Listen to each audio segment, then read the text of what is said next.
Good morning, everyone. I'm Dr. Claire Brodden, and today I'll be discussing with you Chapter 3 of Theories of Crime Causation on Classical and Neoclassical Thought. So, some crimes are spontaneous and unplanned. They occur at the spur of the moment. However, majority of crimes involve some degree of planning. This particular chapter, Chapter 3, examines the belief that at least some crime is the result of rational choices by offenders.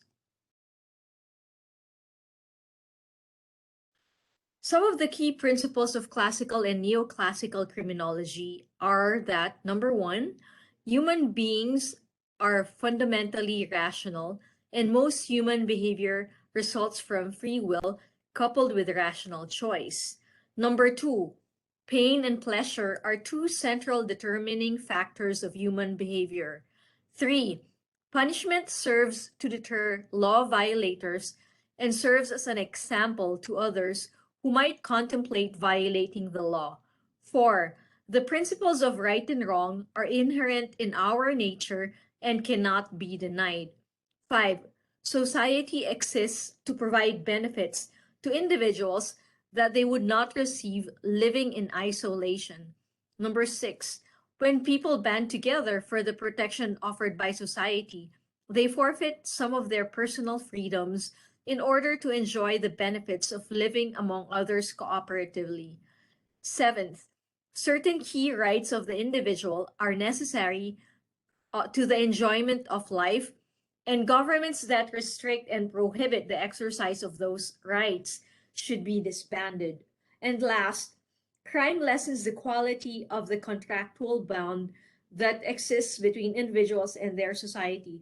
Therefore, criminal acts cannot be tolerated by any members if everyone wants to receive the most benefit from living in a cooperative society. So you see that classical and neoclassical criminology are founded on the principles of rational thought, much like economic theory is founded on rational choice. Now, what are the forerunners of classical thought? What preceded it? Well, primitive societies lacked laws, but all societies had notions of right and wrong. According to the book, human behavior is governed by three things. First, mores, or prescriptions covering potential serious violations of a group's values. Folkways, customs whose violation is less likely to threaten group survival. And laws, which are codified into formal structures for law enforcement purposes. An example of folkways, according to the book, is the custom that men do not wear a lot of accessories and jewelry. So that was a custom until relatively recently, wherein, men such as in the entertainment industry, they tend to dress up more, they have more accessories, they have more bling, more necklaces, golden necklace, and so on. Other forerunners of classical thought include distinctions between crimes mala in se and crimes mala prohibita. Mala in se crimes are acts said to be fundamentally or inherently wrong, regardless of the time or place in which they occur. On the other hand, mala prohibita are considered wrong only because they are prohibited. Example of mala in se crimes are murder, robbery, and then examples of mala prohibita crimes are speeding, okay? Also traffic violations. Now let's go back to the demonic era. The demonic era preceded the classical era. So in the demonic era, even back then, humans were always preoccupied with good and evil. And they say that some forms of evil appear cosmically based. For example, the plague or the Holocaust. Explanations of evil include divine punishment, karma, fate, vengeful activities of offended gods. However, some evil is due to individual behavior, such as crime or deviance. Explanations during the demonic era included demonic possession, spiritual influences, and temptation by fallen angels. So before, in the demonic era, if you committed a crime, you were believed to be possessed by evil, by devils, by demons. And the only way that you could be cured of your affliction is for exorcism, for you to be exorcised, or for you, for example, to be subject to that society's definition of punishment, such as burning at the stake, okay, torture, quartering, and other forms of medieval punishment. What are the early sources of criminal law? So there's the Code of Hammurabi, which had emphasis on retribution and reduced cruelty. There's also the early Roman law, which consists of 12 tables that contain the basic rules regulating family, religious, and economic life. And you also have the Justinian Code, which included public and private laws. You also have common law, which is unwritten legal precedent based on shared traditions and supported by court decisions. So this is a major source of modern criminal law. And finally, you have the Magna Carta, which defines individual rights and provides for due process. During the Enlightenment, this influenced the classical era. So there were three authors that sparked the social contract movement. First, you had Thomas Hobbes, then you had John Locke, and then you had Rousseau. Now, Thomas Hobbes' view of nature was that life was short, brutish, and nasty. He considered man as inherently evil. On the other hand, John Locke viewed humans as blank slates. So there was no innate evilness or goodness in man that defined his personality, but everything was learned through interaction with others. On the other hand, Rousseau believed that humans are intrinsically good. So how did the social contract develop from these three philosophers? And what is its relevance to the classical theory? So starting with Hobbes, he believed that it was necessary for humans to give up some of their rights to the government, and in turn, the government would protect their rights, for example, to life, liberty, or property. John Locke extended the social contract concept and developed the concept of checks and balances in government. And so with Rousseau. Now, how did all this contribute to the classical theory of criminology? Well, it stems from the belief that government should protect the rights and liberty of individuals who are part of their society, part of the social contract, by protecting them from criminals. Now, another movement that influenced the Enlightenment was natural law and natural rights movement. Thomas Paine said that only democracy can guarantee natural rights. In fact, the US Constitution was built around understanding of natural law.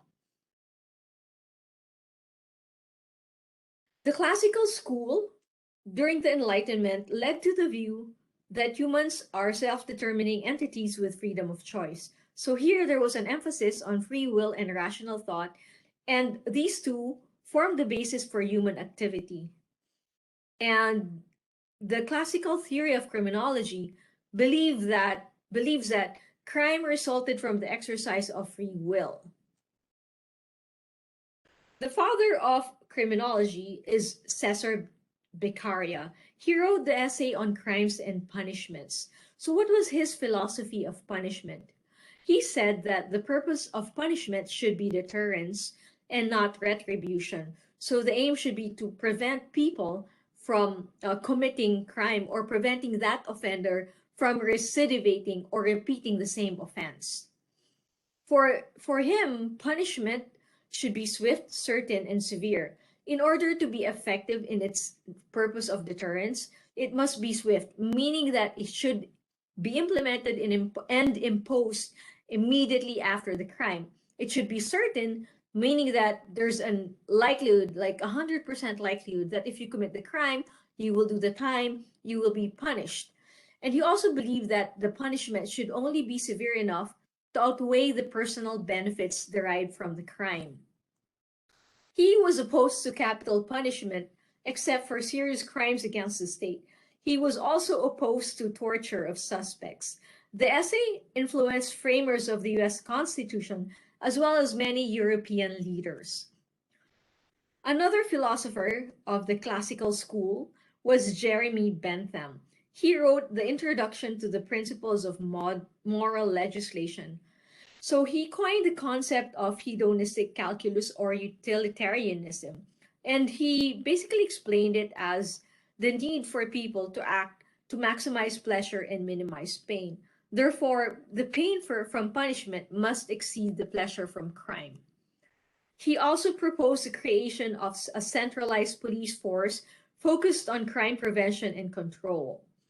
He also proposed a design for a model prison which was circular with the jail guards and prison corrections officers tower in the middle so that they could view every cell of the inmates or prisoners around them. The neoclassical school was a reaction to the positivist school. So initially, the influence of the classical school of criminology declined by the end of 1800, and positivism began to dominate in the 20th century. Positivism is a school of criminology or a theory of criminology who focused on the use of scientific method to study crime. It is based on hard determinism, and it basically rejected the idea of free will and believed that crime results from forces beyond an individual's control. So that's what hard determinism means. An individual does not have any free will, doesn't have any choice, but basically his behavior, his actions, his tendency to commit crime was because of genetic purposes, biological purposes. The neoclassical criminology arose because many assumptions of the positivist school was undermined in the 1970s. For example, studies showed the failure of rehabilitation. So offenders could not be rehabilitated despite many programs that aim to treat illness, okay, because the positivist school thought that crime was a disease. Also, fear of crime led to get tough on crime policies. And the neoclassical criminology also reaffirmed its belief in rationality. And this all led to the rise of neoclassical criminology, which is the middle ground between total free will and hard determinism. So it is soft determinism. What are the key influences on the neoclassical movement? So you have Robert Martinson's Nothing Works doctrine. You have James Q. Wilson's crime is not a result of social conditions, so it's not affected by social programs. And you have David Fogel's justice model. David Fogel's justice model is based on the just desserts doctrine. So he considered punishment as just desserts for criminals because criminals deserve this punishment because they choose to commit crime. One theory under the neoclassical school would be rational choice theory. Now, the key proponent of this is Clark and Cornish. So they believe that criminals make a conscious, rational, or at least partly informed choice to commit crime. In doing so, they engage in a cost-benefit analysis, wherein they weigh costs and benefits of committing an action or committing crime. So they believe that crime will decrease when opportunities are limited, benefits are reduced, and costs are increased. So this diagram shows you the decision-making process of an offender who is engaged in a cost-benefit analysis or rational choice theory. So under rational choice theory, the situational choice theory extended this concept. Situational choice theory focuses on the environment or context within which crime occurs. It is based on soft determinism or the belief that crime is a function of choices and decisions made within a context of situational constraints and opportunities. So according to situational choice theory, crime requires motivation and opportunity, and you can reduce crime by changing the environment and modifying it So to make crime more difficult to occur. Okay. So what are the objectives of situational crime control? There are 5 objectives. First, you can increase the effort, or you can increase the risks of committing crime. You can reduce the rewards of committing crime. You can reduce the provocations of committing crime, and you can remove the excuses. Example of increasing the effort. You close streets, okay? If there is a known offender inside a certain community or neighborhood, you can close the streets, put roadblocks to monitor the incoming and outgoing of all offenders, of all people in that neighborhood. Increase the risks. How? You strengthen surveillance. You put up cameras. You put up lights. Reduce the rewards. You identify the property. Okay. Reduce provocations. So you reduce emotional arousal and remove the excuses. You control drugs or alcohol. According to Jack Katz, neoclassical school does not really explain why some offenders uh, feel a certain sense of pleasure, a certain sense of gratification from committing crime. So he said that crime is pleasurable for offenders, and pleasure is a major motivation behind crime. People commit crime because crime is rewarding. His book, Seductions of Crime, detailed his experiences interviewing, observing different types of offenders.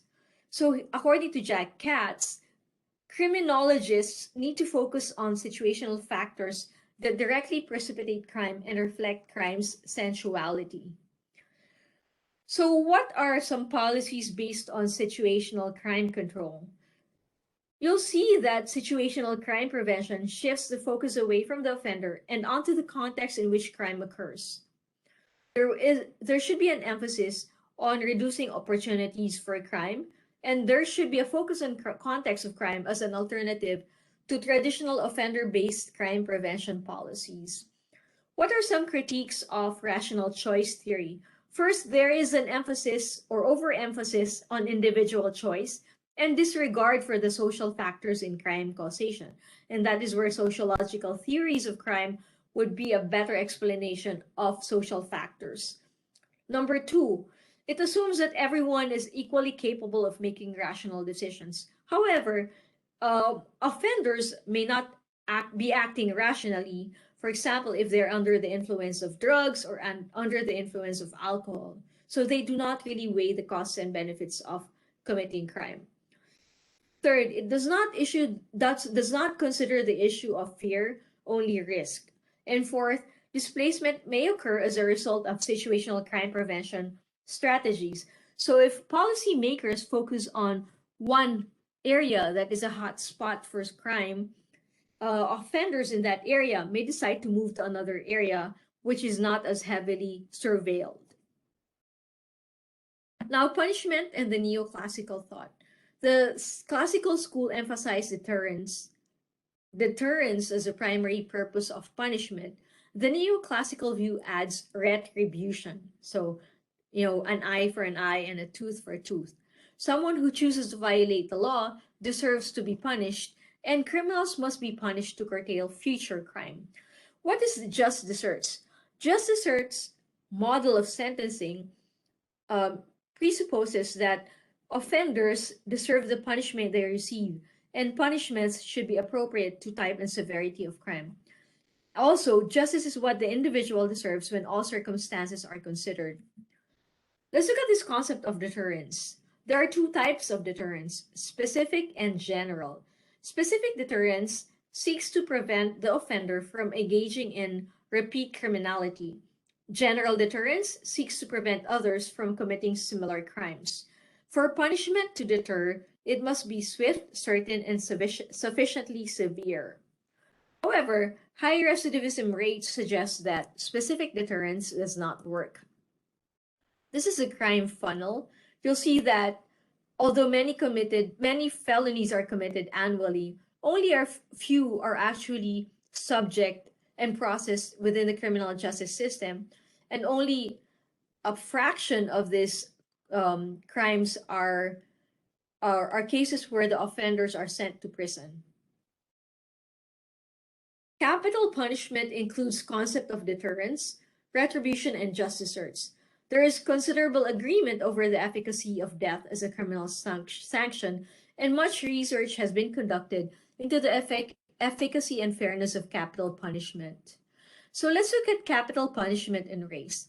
Death penalty opponents cite research suggesting it has been imposed disproportionately on racial minorities. In McCleskey versus Kemp, the Supreme Court ruled that a simple showing of racial discrepancies in applying the death penalty is not a constitutional violation. Let's look at the ethnicity of defendants executed in the US. So a huge portion, 55.7%, are white, and the second greatest population would be Black, 34.2%. However, if you look at the ethnicity of victims in death penalty cases, 76% are white. What are the policy implications of classical and neoclassical thought? First, you have the determinate sentencing, wherein there has to be a specific and fixed amount of time for each offense category. So you have to serve only that specific amount. And also truth in sentencing. So truth in sentencing is a concept that requires judges to make public or publicize the actual time an offender is likely to serve. And most truth in sentencing laws require offenders to serve a large portion of their sentence before they can be released. Another policy implication is incapacitation. So incapacitation is basically the use of imprisonment to reduce the likelihood that the offender will be able to commit future crimes. How do you do this? Put them in jail and throw away the key. What is some critiques of classical and neoclassical theories? First, it lacks explanatory power over criminal motivation. It doesn't really explain how choices for or against crime are made because it's focused on the rationality of humans. And as we all know, humans are not completely rational. They are governed by different emotions, different fears, psychological factors, and sometimes biology has also a hand in it. Sometimes, tumors in the brain can lead a person to be unable to control rational thought and commit crime. Also, there is little empirical scientific basis for claims of the classical school. Thank you everyone for listening. I hope you learned a lot from chapter 3. Please view all the videos that I have also uploaded on Blackboard. Thank you.